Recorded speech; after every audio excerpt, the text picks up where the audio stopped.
बिस्मिल्लाहिर्रहमानिर्रहीम। अस्सलाम वालेकुम students, welcome to Aspire online classes और मैं हूं आपका बायोलॉजी टीचर मोहम्मद राहील साबर। तो स्टूडेंट, लास्ट जो हमारा लेक्चर 7 कंप्लीट हुआ उसमें हमने पढ़ा था रोल ऑफ लीवर। आज के लेक्चर में हम पढ़ने जा रहे हैं किडनी और लीवर का और किडनी का। लास्ट लेक्चर में दोनों का मैंने आपको बताया था, दोनों का जो है वो एक्सक्रीटरी ऑर्गन के तौर पे अच्छा खासा आपस में रिलेशन है। दोनों जो है वो एक्सक्रीशन में अच्छे खासे इन्वॉल्व हैं। किडनी जो भी काम करेगी, जो वेस्ट उसने रिमूव करना है, यूरिया, यूरिक एसिड वगैरह, अमोनिया वगैरह रिमूव करना, वो आज आके कौन बना के दे रहा था? लीवर बना के दे रहा था। लास्ट लेक्चर में आपने पढ़ा था। तो आज के लेक्चर में हमें ये देखना है कि किडनी किस तरह उन वेस्ट प्रोडक्ट को रिमूव करती है और किस तरह उन वेस्ट प्रोडक्ट को रिमूव करने में किडनी जो है वो अपने डिफरेंट पार्ट्स को यूज़ करती है। सो आज का हमारा जो लेक्चर है वो क्या है जी? प्योर किडनी के ऊपर। और याद रखिएगा, जो किडनी है बहुत ही इंपॉर्टेंट टॉपिक है। जिस तरह लास्ट जो टॉपिक था लीवर, मैंने आपको बताया था बड़ा इंपॉर्टेंट टॉपिक है, वो आपने लॉन्ग में तैयार करना है। इसी तरह ये जो किडनी वाला पोर्शन है ये भी आपने अच्छे तरीके से लॉन्ग के तौर पे तैयार करना है। मिसाल के तौर पे जब हम नेफ्रॉन का स्ट्रक्चर करेंगे, वो लॉन्ग है, वो बड़े अच्छे तरीके से आपने याद करना है। नेफ्रॉन का फंक्शन पढ़ेंगे, वो आपने अच्छे तरीके से याद करना है। किडनी स्टोन के ऊपर पढ़ेंगे, वो बड़ा इंपॉर्टेंट लॉन्ग क्वेश्चन है, वो भी आपने अच्छे तरीके से याद करना है। बाकी सारे पॉइंट ऑब्जेक्टिव के होंगे। तो आइए ज़रा स्टार्ट करते हैं with the human excretory system यानी यूरिनरी सिस्टम। तो यूरिनरी सिस्टम में जो सबसे पहला पार्ट इन्वॉल्व होता है वो हमारी क्या होती है जी? किडनी होती है। किडनी स्टूडेंट कैसे होती है जी? बीन शेप यानी लोबिये जैसी क्या होती है जी? शक्ल होती है उसकी, और डार्क रेड कलर का स्ट्रक्चर है। कहाँ होता है जी? Attach to the dorsal wall of the abdomen cavity. तो ये हमारे एब्डोमेन में लेटरल साइड पे पिछली वाली जानिब जो है वो डॉर्सल वॉल के साथ, वर्टिब्रल कॉलम के साथ क्या होती है जी? अटैच होती है। और इसके ऊपर एक स्पेसिफिक मेम्ब्रेन होती है जो इसकी प्रोटेक्शन कर रही होती है, उसे हम क्या बोलते हैं? Peritoneum membrane. स्टूडेंट याद रखिएगा, हर किडनी के टॉप के ऊपर एक ग्लैंड भी होता है जिसे हम क्या बोलते हैं? Adrenal gland. अब किडनीज हमारी बॉडी में कितनी है जी? 2। तो फिर उनके ऊपर एड्रिनल ग्लैंड भी कितने होंगे? 2। तो 2 एड्रिनल ग्लैंड होंगे और 2 क्या होंगी? किडनीज होंगी। The next one is size and weight. अगर हम साइज में आए तो एक किडनी का जो साइज होता है वो 10 से लेकर 13 सेंटीमीटर। डिफरेंट अडल्ट ऑर्गेनिजम्स के अंदर रेंज डिफरेंट हो सकती है, लेकिन जो एवरेज है वो 10 से 11-12 के दरमियान जो है वो क्या होता है? इसका साइज होता है। और अगर हम जो है वो वाइड कितनी होती है जी? ये 5 to 7.5 सेंटीमीटर तक इसकी क्या होती है? विड्थ होती है। और अगर वेट की बात करें तो 150 ग्राम इसका क्या होता है? वेट, जो कि आपके टोटल बॉडी के वेट से 1% भी नहीं बनता, 1% से भी कम बनता है, लेकिन इतनी इंपॉर्टेंट होती है आपकी बॉडी में कि हर कार्डिक साइकिल का 20% किडनी को रिसीव होता है। अब देखिए, एक ऐसा स्ट्रक्चर है जिसे आप कह रहे हैं बॉडी का सिर्फ 1%, बल्कि उससे भी कम है, तो ये तो बॉडी के लिए बिल्कुल इग्नोरेबल हुआ। लेकिन आपकी कार्डिक साइकिल का, हर हार्ट बीट का 20% ब्लड जो है वो किडनी को दिया जाता है, ताकि किडनी उसे प्रॉपर तरीके से रिसीव करके, फिल्टर करके, नाइट्रोजनस वेस्ट निकाल के ब्लड को क्लीन करे और क्या करे? यूरिन की फॉर्म में उन सब चीज़ों को रिमूव करे। So next one is location. तो लोकेशन वैसे ऊपर भी हो गई थी, अटैच विद वर्टिब्रल कॉलम, और होती का एब्डोमिनल पार्ट में पेरिफेरल साइड पे होती है। आइए जी, नेक्स्ट हम बात करते हैं अगले पार्ट की। The next one is sides. अब साइड्स क्या है? सपोज ये मैं आपके सामने किडनी बना रहा हूं, ये देखिए जी, ये मैं किडनी बनाई। अब एक आपको ये साइड नजर आ रही है, एक आपको ये साइड नजर आ रही है। तो इसका मतलब कितनी साइड है? 2 साइड्स हैं। तो हमारे पास किडनी की 2 साइड्स होती हैं। एक को बोलते हैं कनकेव। अब ये जो अंदर वाली जानिब है जहां पे डिप्रेशन है, इसे हम क्या बोलते हैं? कनकेव बोलते हैं। और ये जो आउटर मार्जिन है, इस साइड को हम क्या बोलते हैं? कन्वेक्स बोलते हैं। Next one is hilus. अब हाइलस क्या होता है? स्टूडेंट, ये जो अंदर वाला डिप्रेशन है, इस डिप्रेशन में एक क्या होती है? ओपनिंग होती है। जैसे ये देखिए, आपको किडनी नजर आ रही है, यहाँ पे ये सारी आपको किडनी नजर आ रही है। तो ये जो अंदर की तरफ डिप्रेशन है, इस डिप्रेशन को हम क्या बोलते हैं? हाइलस बोलते हैं। ये प्रॉपर एक क्या होती है? ओपनिंग होती है।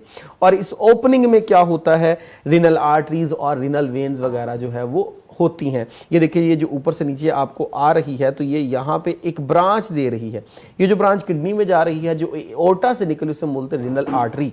और ये जो ब्रांच निकलकर वापस जा रही है, ये आपके पास, इसे हम बोलते हैं रिनल वेन। तो ये जो बाहर निकल रही है ये रिनल वेन है, और ये जो बड़े वाली है इसे हम क्या बोलते हैं, इसे आप किसी ज़माने में आपने वेना केवा पढ़ा था, superior vena cava, inferior vena cava. तो ये आपके पास जो है वो वेना केवा है इंफीरियर, जो कि रिसीव करती है ब्लड को और मूव करती है टुवर्ड्स अपर रीजन ताकि हार्ट को सप्लाई किया जाए। सो हाइलस वो डिप्रेशन है जो कनकेव साइड में होगा, और यहाँ पे रिनल आर्टरी आ रही होगी फ्रॉम एओर्टा, और रिनल वेन निकल रही होगी और वो जा रही होगी टुवर्ड्स वेना केवा। तो ये आपके पास इसका क्या होता है structure. The next one is ureter. अब यूरेटर क्या होता है, ये देखिए आपको ये किडनी नजर आ रही है, ये किडनी, और इन दोनों किडनियों से ये नीचे की तरफ क्या नजर आ रही है, एक ट्यूब नजर आ रही है जो नीचे की तरफ आ रही है ब्लैडर की तरफ। इन्हें हम क्या बोलते हैं, इन्हें हम बोलते हैं यूरेटर। और यूरेटर होता है, याद रखिएगा, एक पेयर होगा, क्योंकि किडनीज ही दो हैं। जब किडनी का एक पेयर है तो उनसे निकलने वाली ट्यूब भी क्या होंगी, वो भी एक ही पेयर यानी दो होंगी। ब्लैडर, अब दोनों साइडों से यूरेटर निकल रही है और निकल के क्या होती जा रही है, आ रही है टुवर्ड्स अ सैक। उस सैक को हम क्या बोलते हैं, ब्लैडर बोलते हैं। याद रखिएगा स्टूडेंट, ये जो आपके पास यूरेटर होता है, ये जब जैसे से नीचे आती रहती हैं ये बड़ी नैरो सी डक्ट होती हैं और ये आके ओपन होती हैं टुवर्ड्स ब्लैडर। और ब्लैडर जो होता है ये मस्कुलर नेचर का होता है, जैसे जैसे इसमें यूरिन आता जाएगा ये क्या करता रहता है, अपने आप को फुलाता रहता है। और जो है ब्लैडर जो है, याद रखिएगा 800 से 900 सीसी तक इसमें क्या होता है, बड़ी आसानी के साथ यूरिन स्टोर हो जाता है। जब ये अच्छा खासा फिल हो जाता है तब ये कॉन्ट्रैक्ट करता है और तब क्या किया जाता है, यूरिनेशन की जाती है। सो ब्लैडर क्या है जी, both ureter drain into pear shape structure, और से आप क्या बोलते हो, ब्लैडर बोलते हो। तो दोनों जो यूरेटर हैं वो अपना कंटेंट ड्रेन करेंगी इनटू ब्लैडर। अब ड्रेन क्या कर रही है, डेफिनेटली किडनी ने जो यूरिन बनाया है वो सारा क्या किया जाएगा, ड्रेन किया जाएगा इनटू ब्लैडर। और ब्लैडर जो है वो हमारे पास याद रखिएगा मस्कुलर स्ट्रक्चर है। Okay, urethra. अब यूरिथ्रा क्या है, अब ब्लैडर से फर्दर निचली जानिब जो एक ट्यूब निकलेगी ताकि क्या किया जाए, वेस्ट को रिमूव किया जाए। उस ट्यूब को हम क्या बोलते हैं, यूरिथ्रा बोलते हैं। So urine leaves the body during urination from the bladder through a tube. इस ट्यूब को हम क्या बोलते हैं, यूरिथ्रा। तो हमारे पास क्या हुआ, सबसे पहले यूरिन कहाँ बनना है, किडनी में। किडनी ने बना के किसको दे दिया था, यूरेटर को। यूरेटर ने किसको दे दिया, ब्लैडर को। अब ब्लैडर से ऑनवर्ड किसके पास आ गया जी, यूरिथ्रा के पास आ गया। अब यूरिथ्रा क्या करेगी, मेल में ये ओपन होगी इनटू पीनस, जबकि फीमेल में ये ओपन होती है near to vagina, not in vagina, near to vagina. और क्या किया जाता है जी, इस वेस्ट को यानी यूरिन को क्या कर दिया जाता है, बॉडी से रिमूव कर दिया जाता है। The next one is sphincter. अब स्फिंक्टर क्या होते हैं, अगर आप फर्स्ट ईयर का डाइजेस्टिव ट्रैक आपको याद हो तो तब आपने जो थे स्फिंक्टर के नाम सुने थे, cardiac sphincter, pyloric sphincter, anal sphincter. अब इन सब का काम क्या होता है, ये मस्कुलर स्ट्रक्चर होते हैं जो कॉन्ट्रैक्शन और रिलैक्सेशन करके ओपनिंग और क्लोजिंग का काम करते हैं एक स्पेसिफिक स्ट्रक्चर का। बिल्कुल इसी तरह यहाँ पे जो ब्लैडर है, उस ब्लैडर में ये देखिए जी, ये आपके पास ब्लैडर है, ये आपके पास यूरिथ्रा। तो यहाँ पर जो है वो क्या होते हैं, स्फिंक्टर मसल्स होंगे। और ये स्फिंक्टर मसल्स का काम क्या होगा, पेयर फॉर्म में है, इनका काम कॉन्ट्रैक्शन रिलैक्सेशन करना ताकि इस ब्लैडर की ओपनिंग को क्या किया जाए, क्लोज किया जाए या ओपन किया जाए, ताकि यूरिन को जो है वो फ्लो आउट करवाया जाए या उसको क्या रखा जाए, ब्लैडर के अंदर रिटेन रखा जाए। तो स्फिंक्टर का काम क्या है जी, ये होगा at the junctions of urethra and bladder, और काम इसका क्या है, यूरिन की मूवमेंट को क्या करना, कंट्रोल करना। नेक्स्ट, अगर आप overall as a whole summary देखें तो हमारे पास थे 2 किडनीज और 2 आपके पास यूरेटर थे, एक आपके पास यूरिनरी ब्लैडर था, एक आपके पास यूरिथ्रा था। ठीक है जी, तो ये आपके पास 2 किडनीज और उनके ऊपर 2 आपके पास क्या है जी, एड्रिनल ग्लैंड। 2 आपके पास क्या है, यूरेटर, एक आपके पास क्या है, ब्लैडर, और एक ही क्या होता है, यूरिथ्रा होता है। अब यहाँ पे एक बड़ी इंटरेस्टिंग इंफॉर्मेशन जो आपको मालूम होनी चाहिए वो ये कि right kidney is a little bit below. अब जो राइट किडनी होगी वो थोड़ी सी नीचे होगी, लेफ्ट वाली थोड़ी सी ऊपर होगी। अब क्या वजह है कि राइट वाली थोड़ी सी नीचे है, लेफ्ट वाली थोड़ी सी ऊपर है, वो है due to the presence of the liver. तो जो राइट साइड होती है, राइट साइड पे लीवर होता है। अब लीवर बहुत बड़ा स्ट्रक्चर है, हाईली लोब स्ट्रक्चर है, तो उसकी प्रेजेंस की वजह से जो राइट वाली किडनी होती है वो थोड़ी सी क्या होती है, बिलो होती है as compare to the location of the left one. और लेफ्ट साइड पे हमारे पास क्या होता है, वहां पे हमारे पास स्टमक होता है, ये याद रखिएगा। एक और इंटरेस्टिंग इंफॉर्मेशन जो आपको मालूम होनी चाहिए वो ये, फीमेल है स्मॉल ब्लैडर, फीमेल का जो ब्लैडर होता है वो एज कम्पेयर टू मेल क्या होता है, छोटा होता है। अगर पूछा जाए क्यों छोटा होता है, क्या वजह है, असल में प्रॉब्लम ये है कि फीमेल में वहाँ पे यूट्रस होता है और कंसीव के वक्त वहाँ पे बेबी की क्या होती है, डेवलपमेंट होती है। So due to the presence of the uterus, female का जो यूरेटर होता है वो हमेशा क्या होता है, छोटा होता है। ब्लैडर क्या होता है, छोटा होता है। सो नेक्स्ट जी हमारे पास फर्दर फंक्शन क्या है जी हमारे पास इस किडनी के, removal of metabolic waste product. Definitely हमने कहा था ये यूरिन रिलीज करता है। यूरिन में होता क्या है, उसमें यूरिया होता है, यूरिक एसिड वगैरह होते हैं जो कि लीवर ने बना के भेजे थे। तो सबसे बड़ा काम इसका क्या करना, नाइट्रोजनस वेस्ट, मेटाबॉलिक वेस्ट को रिमूव करना और regulation of the water content. तो डेफिनेटली जब यूरिया, यूरिक एसिड, अमोनिया को बॉडी से रिलीज किया जाएगा तो वो पानी में डिसॉल्व करके किया जाएगा। जब पानी में डिसॉल्व करके उनको आप रिमूव करते हैं तो उस वक्त पानी जब बॉडी से रिमूव होगा तो पानी की कॉन्सेंट्रेशन को भी क्या किया जाएगा, कंट्रोल किया जाएगा। जब आपकी बॉडी में अगर पानी बहुत ज़्यादा कॉन्सेंट्रेशन में है तो उस वक्त पानी मैक्सिमम बॉडी से रिमूव करवा जाएगा, यानी जो यूरिन बनेगा वो डाइल्यूट बनेगा। और अगर आपकी बॉडी में वाटर की कॉन्सेंट्रेशन बहुत ज़्यादा कम है, so body must need to conserve, पानी को कंजर्व किया जाएगा, तब जो यूरिन बनेगा वो आपके पास क्या होगा, कॉन्सेंट्रेटेड होगा, जिसमें सॉल्ट ज्यादा होंगे, पानी क्या होगा, कम। तो इस तरह वाटर की रेगुलेशन में भी क्या है, इन्वॉल्व है।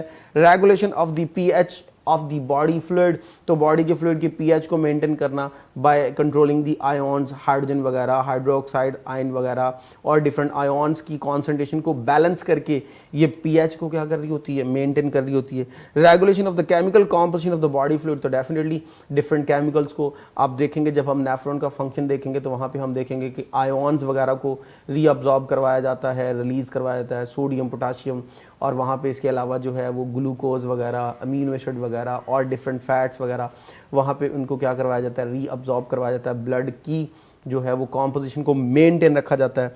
Nephron are the functional unit of the kidney, तो हर किडनी जब काम करेगी, जैसे आप बोलते हैं जी हमारी बॉडी में सेल्स के काम कौन करता है, तो हम कहते हैं ऑर्गेनलीज कर रहे होते हैं। तो बिल्कुल इसी तरह जो हमारे पास किडनी है, किडनी के अंदर सारे काम कौन कर रहा है, यूरिन बनाना, यूरिन को रिमूव करना, ब्लड को फिल्टर करना, ये काम असल में कौन कर रहा होता है, नेफ्रॉन्स कर रही होती हैं। और एक नेफ्रॉन की जो लेंथ होती है एक अंदाजे के मुताबिक वो 3 सेंटीमीटर तक हो सकती है। सो यहां तक जो आपने पढ़ा वो सारा था एक्सटर्नल स्ट्रक्चर। आइए जरा हम इंटरनल स्ट्रक्चर की तरफ चलते हैं। इंटरनल स्ट्रक्चर आपको नजर आ रहा है, लॉन्गिट्यूडनल सेक्शन हमने किडनी का काटा हुआ है। The first one will be the cortex, the next section will be medulla. अब कॉर्टेक्स क्या होता है, ये जो आपको बाहर वाला मार्जिन नजर आ रहा है, ये सारा मार्जिन, ये जो यहां से ये जो मैं सारा मार्जिन बना रहा हूं, इसे हम क्या बोलते हैं, कॉर्टेक्स बोलते हैं। तो कॉर्टेक्स क्या होता है जी, आउटर डार्क मार्जिनल रीजन होता है। और मिडुला क्या होता है, ये जो आपको इनवर्ड ये वाला सारा जो इस मार्जिन के बाद जो अंदर वाला रीजन नजर आ रहा है, इसे हम क्या बोलते हैं, मिडुला कहते हैं। सो ये इनर साइड पे है और लाइटर रीजन है as compare to the cortex. Cortex आप देख सकते हैं बहुत ज्यादा dark brown, dark red colour का है, जबकि जो मिडुला है ये आपके पास लाइट रेड या लाइट ब्राउन कलर का होता है। और इसके अंदर अगर आप गौर करें तो यहाँ पे ये छोटी छोटी आपको क्या नजर आ रही है, पायरामिड्स नजर आ रही हैं। ये पायरामिड्स, इन्हें पायरामिड्स बोलते हैं। अब इन पायरामिड्स का जो ब्रॉड रीजन है वो है टुवर्ड्स कॉर्टेक्स, और इनका जो पॉइंटेड एंड है ये towards the centre of the hilus, और यहां से निकलती है रिनल पेल्विस जो कि ब्रॉड होती है, और जैसे जैसे ये नीचे आती रहती है वो नैरो होती रहती है, तब क्या बनती है आपके पास, यूरेटर बनती है।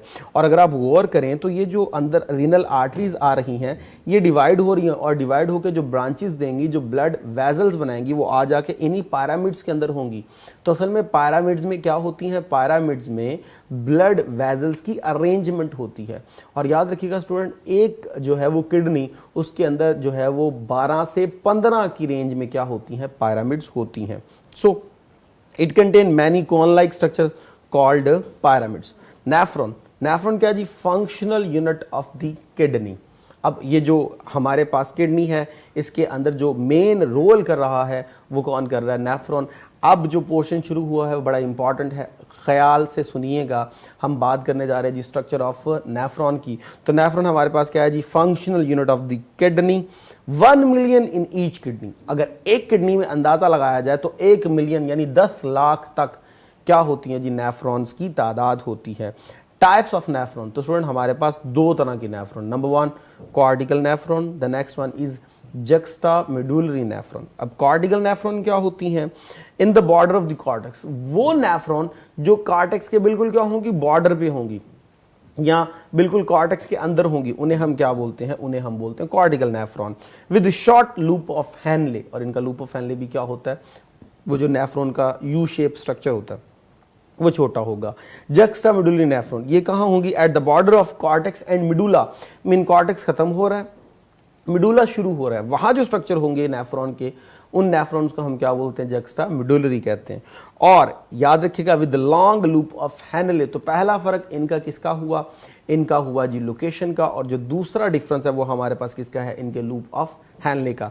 जरा ये स्ट्रक्चर गौर से देखिएगा, ये आपको नजर आ रहा है, बाहर वाला आपके पास कॉर्टेक्स है, अंदर वाला मिडुला है। तो जो नेफ्रॉन जो है उनका मोस्ट हिस्सा, ये चेक कीजिए, इसका मोस्ट हिस्सा जो है वो किसके अंदर है? कॉर्टेक्स के अंदर है। जब मोस्ट हिस्सा कॉर्टेक्स के अंदर है तो इसे हम क्या बोल रहे हैं? Cortical nephron.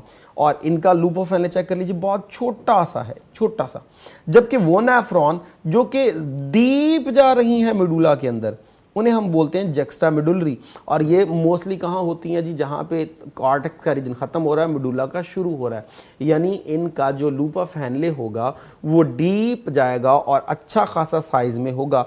ये आपको यहाँ पे भी स्ट्रक्चर निकलते नजर आ रहे हैं। तो ये हमारे पास जो था वो नेफ्रॉन था, जो कि किडनी का क्या है? स्ट्रक्चरल यूनिट है। आइए नेक्स्ट चलते हैं जी, स्ट्रक्चर ऑफ नेफ्रॉन। तो हम जो बात कर रहे थे वो बात कर रहे हैं जी internal structure of the kidney. तो internal of structure of kidney में आपने कॉर्टेक्स देखा और मिडुला देखा। अब वहां पे जो फंक्शनल यूनिट है किडनी के वो कौन है जी? नेफ्रॉन। तो नेफ्रॉन के बारे में देखते हैं जी, नेफ्रॉन का स्ट्रक्चर क्या है। Each nephron contain two part, number 1 renal corpuscle और नंबर 2 रीनल ट्यूब्यूल। ये दो पार्ट होते हैं। अब रीनल कॉर्पिसल क्या है? Each renal corpuscle is divide into two part. First one is Bowman capsule, the next one is glomerulus. तो nephron के दो पार्ट, पहले को हमने कहा जी रीनल कॉर्पिसल, दूसरे कहा रीनल ट्यूब्यूल। तो रीनल कॉर्पिसल के आगे दो पार्ट हैं, first one is Bowman capsule और the second one is glomerulus. अब वुमेन्स कैप्सूल क्या होता है? Bowman capsule cup shape swelling structure है जिसे आप कहते हो वुमेन्स कैप्सूल। और जो ग्लोमेरुलस है ये क्या होता है? बॉल शेप कैपिलरीज का क्या होता है? स्ट्रक्चर होता है। और इसको अच्छे तरीके से वुमेन्स कैप्सूल ने क्या किया होता है? कवर किया होता है। और इसके अंदर बेशुमार ब्लड वेसल्स आती हैं, ब्लड एंटर हो रहा है। अब जहां से ब्लड एंटर हो रहा है with the help of the arteries, उन्हें हम बोलते हैं एफरेंट आर्टरियोल्स। और जहां से ब्लड जो है वो निकल जाएगा उसे हम क्या बोलते हैं? Efferent arterioles. अब स्टूडेंट वो जो एफरेंट आर्टरियोल्स है वो फर्दर डिवाइड होकर क्या करती है? नेटवर्क ऑफ कैपिलरीज बनाती है जिसे हम बोलते हैं पेरिट्यूबुलर स्ट्रक्चर। सो जरा इस डायग्राम से समझने की कोशिश कीजिएगा। इस डायग्राम में अगर आप गौर से देखें तो ये देखें जी, ये आपके पास है रीनल आर्टरी। अब रीनल आर्टरी कहां से निकलती है? निकलती है हमारे पास एओर्टा से। और ये आपके पास है रीनल वेन। और वापस जब ब्लड निकल जाएगा फिल्टर होने के बाद तो रीनल वेन को दिया जाता है, वो ले जाती है वेना केवा और वहां से हार्ट के पास। ये जो आपको ब्रांच निकलती नजर आ रही है रीनल आर्टरी से, इसे हम बोलते हैं एफरेंट आर्टरियोल्स। ये ब्लड रिसीव करती है रीनल आर्टरी से और ले जाती है नेफ्रॉन्स के गुच्छे की तरफ। नेफ्रॉन के अंदर ब्लड कैपिलरीज का जो गुच्छा होता है उस तरह, जिन्हें आप क्या बोलते हो? ग्लोमेरुलस। अब ये देखिए यहां से ये ग्लोमेरुलस बनाने के लिए जा रही है और ये जो बाहर निकल रही है ये देखिए, इसे हम बोलते हैं एफरेंट। तो एफरेंट से ब्लड जाएगा ग्लोमेरुलस में और एफरेंट से ब्लड जो है वो बाहर निकल आएगा। अब ये जो ग्लोमेरुलस है इसको कवर करने का जो स्ट्रक्चर है वो है जी वुमेन्स कैप्सूल। तो आपके पास रीनल आर्टरी से निकली एफरेंट, एफरेंट से बनी एफरेंट और एफरेंट बनाने से पहले क्या बना रही? ग्लोमेरुलस। और उनकी सराउंडिंग में जो है वो कप शेप स्ट्रक्चर जिसे आप बोल रहे हो वुमेन्स कैप्सूल। तो ये जो आपके पास वुमेन्स कैप्सूल है और ये जो है, इन दोनों को हम कलेक्टिवली क्या बोलते हैं? इनको हम बोलते थे रीनल कॉर्पिसल, जो हम पीछे पढ़ रहे थे। ठीक है जी। और ये लिखा है जी पेरिट्यूबुलर स्ट्रक्चर। अब पेरिट्यूबुलर स्ट्रक्चर क्या होता है? ये जो एफरेंट आर्टरियोल्स हैं, ये देखिए जी आपको नजर आ रहा है, ये बेशुमार कैपिलरीज का नेटवर्क बना रही है जिन्होंने पूरी नेफ्रॉन को कैप्चर किया हुआ है। इस नेटवर्क ऑफ ब्लड कैपिलरीज को जो एफरेंट से बन रही है उसे हम क्या बोलते हैं? पेरिट्यूबुलर स्ट्रक्चर बोलते हैं। Renal tubule next part. तो दो पार्ट थे, एक रीनल कार्पिसल, एक रीनल ट्यूब्यूल। तो नेक्स्ट है जी रीनल ट्यूब्यूल। अब रीनल ट्यूब्यूल्स क्या है? Bowman capsule continues as extensively tubular system. अब उन tubular system the first one is proximal convoluted जिसे आप बोलते हो PCT. The next one is loop of Henle. The third one is distal convoluted. यहां तक जो है वो रीनल ट्यूब्यूल है। ये जो है ये याद रखिएगा, ये नेफ्रॉन का पार्ट नहीं होता, collecting duct. Not the part of the nephron. लेकिन जो है वो डिस्टल कॉन्वोल्यूटेड जाके ओपन किस में होती है, ये कलेक्टिंग डक्ट में होती है। और एक कलेक्टिंग डक्ट में कई जो हैं वो क्या होती हैं, नेफ्रॉन ओपन होती हैं। अब प्रॉक्सिमल कॉन्वोलेटेड ट्यूब्यूल क्या है जी, ये आपके पास हाईली कॉन्वोलेटेड, हाईली जो है वो बल खाता हुआ स्ट्रक्चर होता है और एग्जैक्ट बूमेन कैप्सूल के फौरन बाद शुरू हो जाता है। लूप ऑफ हेनले ये यू शेप का होता है, जो डाउनवर्ड जा रहा है उसे बोलते हैं हम डिसेंडिंग, जो ऊपर जा रहा होता है उसे हम क्या बोलते हैं, असेंडिंग। और जो आखिरी बलदार हिस्सा होता है उसे आप क्या बोलते हो, डिस्टल कॉन्वोलेटेड, और वो ओपन होता है इनटू कलेक्टिंग डक्ट। और मैंने पहले भी बताया एक कलेक्टिंग डक्ट में कई जो है वो क्या होती है, नेफ्रॉन ओपन हो रही होती हैं। अब जरा डायग्राम से समझने की कोशिश कीजिएगा। ये आपका पीसीटी जो पहला आपको बल खाता हुआ एग्जैक्ट बूमेन कैप्सूल के बाद बल खाता हुआ ऐसा नजर आ रहा है, पीसीटी प्रॉक्सिमल कॉन्वोलेटेड ट्यूब्यूल। ये जो आपको नजर आ रहा है ये नीचे की तरफ ये लूप ऑफ हेनले, ये वाला ये लूप ऑफ हेनले है, जिसमें ये वाला जो पोर्शन होगा जो डाउनवर्ड जा रहा है इसे हम बोलते हैं डिसेंडिंग लूप ऑफ हेनले। और ये वाला जो पोर्शन जो आपको ऊपर जाता हुआ नजर आ रहा है इसे हम क्या बोलते हैं, असेंडिंग लूप ऑफ हेनले बोलते हैं। ओके जी, नेक्स्ट ये जो आपको नजर आ रहा है ये है DCT, descending loop of Henle. और डिसेंडिंग लूप ऑफ हेनले नहीं, ये जो नजर रोल 2, ये जो आपको डीसीटी नजर आ रहा है, DCT stands for distal convoluted tubule, और ये ओपन होती है इनटू कलेक्टिंग डक्ट। और एक कलेक्टिंग डक्ट में हमारे पास ये देखिए जी, यहाँ पे एक और नेफ्रॉन होगी, यहाँ पे एक और नेफ्रॉन होगी, यहाँ पे एक और नेफ्रॉन होगी। तो एक जो है वो कलेक्टिंग डक्ट में हमारे पास कई नेफ्रॉन आके क्या होती हैं, अटैच होती हैं। तो स्टूडेंट आज के लेक्चर में हमने पढ़ा किडनी का सारे स्ट्रक्चर्स देखे आपने, और किडनी के अंदर जो है इंटरनल स्ट्रक्चर जब हमने देखे तो हमने कॉर्टेक्स देखा, मिडुला देखा। फिर किडनी के अंदर जो मेन फंक्शनल रोल परफॉर्म कर रहा है वो कौन सा था, नेफ्रॉन का स्ट्रक्चर देखा। नेक्स्ट लेक्चर में इंशाल्लाह हम नेफ्रॉन के फंक्शन को डिस्कस करेंगे, यूरिन फॉर्मेशन को डिस्कस करेंगे। अब तक के लिए इतना ही, इजाज़त दीजिए। थैंक यू वेरी मच, अल्लाह हाफिज़।